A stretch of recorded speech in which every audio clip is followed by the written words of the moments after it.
$65 billion. That is how much money disappeared in one of the most shocking financial frauds in history.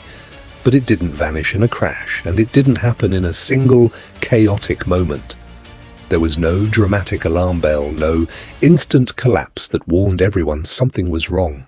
Instead, the money disappeared quietly, steadily, over decades, while almost everyone involved believed they were watching success grow. The man at the center of it all was Bernie Madoff. For years, he was not seen as a criminal. He was seen as one of the most successful and trustworthy investors in America. Wealthy individuals, major institutions, charities, and even retirement funds trusted him completely. Some people didn't just invest with him, they tried desperately to get access to him, as if being accepted into his investment system was a privilege. To understand how something like this could happen, you have to understand the image Madoff built around himself. He wasn't a mysterious outsider or a shadowy figure operating in secret. He was deeply connected to Wall Street. He had helped shape parts of modern electronic trading and was even associated with the early development of NASDAQ. That gave him something extremely powerful in finance: credibility. And with that credibility came trust. Over time, he built a reputation for something that in the financial world is almost more valuable than high returns: consistency. Madoff promised steady gains year after year, usually around 10 to 12%. No dramatic losses, no wild swings, no unpredictable behavior, just smooth, stable growth. At first, that sounds ideal. In fact, it sounds like the dream every investor wants, because most people don't just want to get rich quickly. They want to feel safe while getting richer. And Madoff offered exactly that feeling. While markets around him were rising and falling, crashing and recovering, his clients reported something unusual. Their accounts simply kept growing at a calm, steady pace. Naturally, people assumed he was just incredibly skilled, maybe even a genius. Word spread quickly among wealthy circles, and in finance, reputation spreads faster than verification. The more people believed in him, the more others wanted in. It became less about, is this real? And more about, how do I get access? But behind that calm surface, there was no real investment strategy driving those returns. There were no complex trades producing consistent profit. There was no hidden genius algorithm. The truth was much simpler and far more dangerous. Money from new investors was being used to pay returns to older investors. That is the core of what is called a Ponzi scheme. It does not rely on profit. It relies entirely on new inflows of money. As long as new investors keep contributing funds, earlier investors can be paid what looks like returns. From the outside, everything appears normal. In fact, it can look impressive because statements show consistent gains. People feel reassured. They often reinvest. They tell friends. The system grows, but underneath it, nothing is actually being produced or earned. It is just money moving in circles, with new money constantly covering old promises. This kind of system has one unavoidable weakness: it must keep growing. If the flow of new money slows down, the entire structure starts to weaken immediately. Because there is no real profit buffer, no investments generating income, and no safety net behind the promises. For years, however, Madoff's operation did not slow down. It expanded. More investors came in, more money flowed through the system. And because everything appeared stable, fewer people questioned it. That stability itself became proof in people's minds that it must be legitimate. After all, if it were fake, wouldn't it have collapsed by now? But one of the most dangerous patterns in finance is this: when something looks too stable, people stop asking questions. There were warning signs, though. The returns were unusually consistent. Real markets do not behave like straight lines. They rise and fall. They react to news, fear, and uncertainty. But Madoff's reported performance looked almost unnatural in its smoothness. Still, most investors ignored this detail because the results were good, and questioning success feels uncomfortable when you are benefiting from it.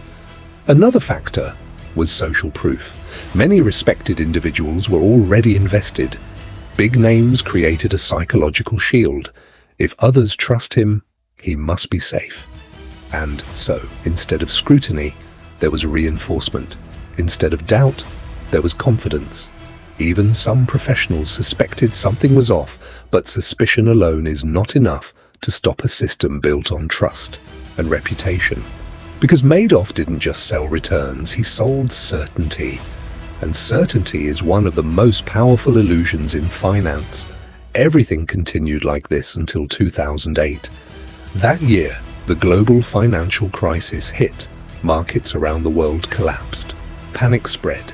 Investors everywhere began trying to withdraw their money to protect what they had left. And that is when pressure started building on Madoff's system. Because when too many people ask for their money back at the same time, a normal investment firm can sell assets or use reserves to meet withdrawals. But in this case, there were no real investments to sell. There was no pool of actual profits. There was only incoming money from new investors, and that flow was now slowing down drastically. The system began to strain. Requests for withdrawals grew larger. Hundreds of millions of dollars were being requested, then billions. But there was no real money to meet those demands. At that point, the illusion could no longer hold. The structure that had looked stable for decades suddenly became impossible to maintain. There was no way to continue paying out what had been promised.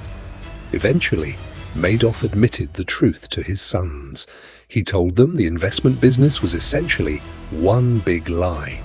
His sons reported him, and shortly after, authorities arrested him. What followed was one of the largest financial fraud investigations in history. The scale of what investigators uncovered was staggering. Thousands of victims were affected. Individuals who had invested their life savings, charities that depended on donations, retirement funds that were supposed to provide security for old age. Even sophisticated financial institutions had been exposed. The total estimated damage was around $65 billion. But the most shocking part was not just the amount, it was the duration. This system had survived for decades without being properly exposed. And that raises a difficult question. How does something so large go unnoticed for so long? The answer lies in human psychology as much as finance. People tend to associate consistency with skill. If someone produces steady results, they are assumed to be competent. If those results also come with trust, reputation, and social validation, skepticism weakens further. Over time, people stop analyzing and start believing. In Madoff's case, the illusion was strengthened by exactly what made it seem safe: consistency, exclusivity, and reputation. It looked too stable to fail, so people assumed it was too solid to question. But in reality, that stability was artificial. It depended entirely on continuous inflows of money. And once those inflows slowed, the entire structure collapsed almost immediately. After everything unraveled, many people struggled to understand how they were deceived. Some were experienced investors, some were institutions with entire financial teams. Yet they were all caught in the same illusion. Not because they were careless, but because the system exploited trust at scale. Bernie Madoff's story is not just about fraud, it is about perception. It shows how easily confidence can replace verification, and how dangerous it becomes when people assume that stability always equals truth. Because in finance, the most dangerous systems are not the ones that look risky, they are the ones that look perfect. And the most important lesson from all of this is simple. When returns look too smooth, when trust replaces questioning, and when reputation becomes more important than understanding, that is often when the real risk begins. And the most unsettling part is that this didn't happen because the system broke suddenly. It happened because, for a very long time, it appeared not to. If you want to understand how the world's biggest companies fall apart from the inside out, hit that subscribe button. We're breaking down the next massive corporate collapse next week. See you then.